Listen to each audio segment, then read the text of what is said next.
Today we're talking about deliverance when it comes to SRA. We have a person we counsel that has been harmed by deliverance ministers because most, and I do mean most, victims of SRA have what's called DID, dissociated identity disorder.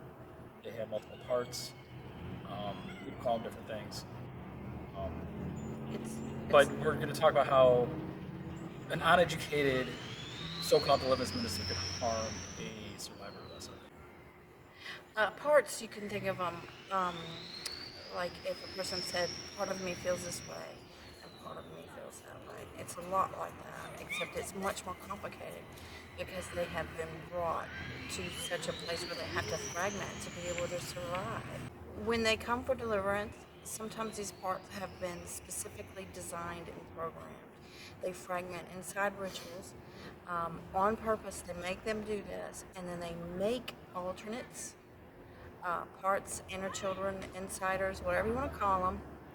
They make them in a way that they know they will jeopardize deliverance. They'll have witch parts that are in there, and they'll get up in the middle of the night and do some witchcraft. They have a lot of times the people who are heavily involved in, they are the abusers. They'll reach out for some help, but they don't realize that their parts are actually involved in abusing children. It gets really, really complicated. The way that I found deliverance was easier, and simply because I didn't deal with people at all. I didn't deal with any people. I was scared to death to tell anybody, terrified of Christianity in general, and so what I ended up doing is just taking it to the Lord for a couple of hours a day. Currently writing a book about exactly how to do that. I talked about it a whole lot. A lot of people they're resistant to do that because they have to sit for a couple hours a day and look at these memories. People don't want to remember this. No one wants to think it's real. No one wants to remember it, but you have to do it. Well, the main thing is these parts, these different identities, cannot be delivered. Yes, it's a spiritual thing, but it's not a demonic thing. It's two totally different things. When you look at a survivor of DID or survivor of SRA, what DID is, you basically have a whole piece of pie. And each trauma, a piece of that pie is taken away or removed. So it becomes its own entity, its own slice. So let's say later in life a survivor comes to Christ, whatever's left over of that pie is the thing that accepts Christ. Well, these other pieces might not have a clue. I mean, most of these people are victimized at a very young age, if not before the age of accountability. So when you have these deliverance ministers going and screaming at these things like they're demons, commanding them out in the name of Jesus. I mean, in the instance of what I was speaking of, the lady we talked about before, her parts are absolutely terrorized of Jesus. All they know him as is some mean guy that wants him gone. Right.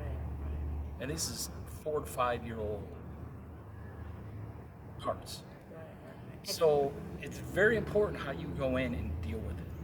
You really need to use discernment to assess the situation and what you're dealing with. Yes, there might be the whole thing where, they'll say demons are attacking the parts, whatever, that can happen. But the actual fragments themselves is actually part of that person, it's part of their soul. Their soul fragments is another term. So it's very important how you handle it. I learned that if you want to know if a person, when they change into this other personality, if it's a demon or if it's an alternate or other part, you can rebuke it in the spirit. Don't give any physical sign that you're doing this, because if you do, when you say I rebuke you, people are going to respond, anyone's going to respond. But if you just do it in the spirit, if it responds, it's a demon. If it doesn't respond, it's an alternate. And we don't like saying the word alter because it doesn't bother me at all, but a lot of people use the word alter and they get upset. So I like the word parts. Some people say insiders. It's just a matter of anything else. I mean, we're called to do what we do in love. Battle's not against flesh and blood. And it's definitely a battle that's not against flesh and blood when it comes to this aspect. Yes, there was flesh and blood that were abusers, but this is dealing with the spiritual side of it. Yeah. This is dealing with trying to make a person whole again, as whole as you can again. many people are desperate for deliverance, and then we go to the over and over again. It's almost everybody I talk to has had really bad experiences with deliverance ministers. They're often told, "You're not trying hard enough. You must be sinning," and the other parts of them not be sinning and may not be complete. You can't say part of me wants Jesus and part of me doesn't. It doesn't work that way. And sometimes that's what's happening, and they have to do that. I did it an easier way, but In other words, don't blame your own failure on them. right, right. Don't It blame your own happens. lack of faith, your own ignorance on a Right, victim, right. on a survivor. A lot of deliverance ministry that has gone on is delivering people from things like alcoholism, and that's all good and fine because alcoholism.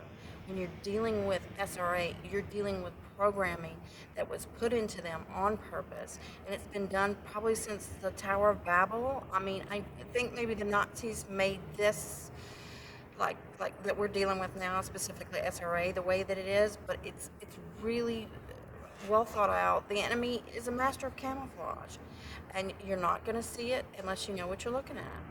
And you're looking at very distinct programs to keep these people from coming forth, because they end up talking, or even if they just witness to one person on the street once, they want to keep them. Their bloodlines need to keep those familiar spirits. They don't want them leaving. They can't take them leaving, so it's very ingrained in them. It's underneath. They don't realize it's there any more than we walk around for most of our lives not even remembering it. So it's a constant. It's almost everybody we talk to has been damaged by deliverance ministry. The way that I did it works. I'm currently writing the book to explain that, but basically it's spending 2 hours giving it to the Lord, going into a bubble where He showed me what really happened, why my parents did what they did, why the abusers did what they did, and it allowed me to put things in the way where that was then, this is now, and I'm free. And it was a little bit at a time, and it took a little while, but in comparison to what most people are going through, it's just absolutely fabulous. So we're working real hard to help guide people through that, and even if they finally trust you enough, then they've got alternate personalities that are hiding in there that are, it's just part of them is just resistant to it.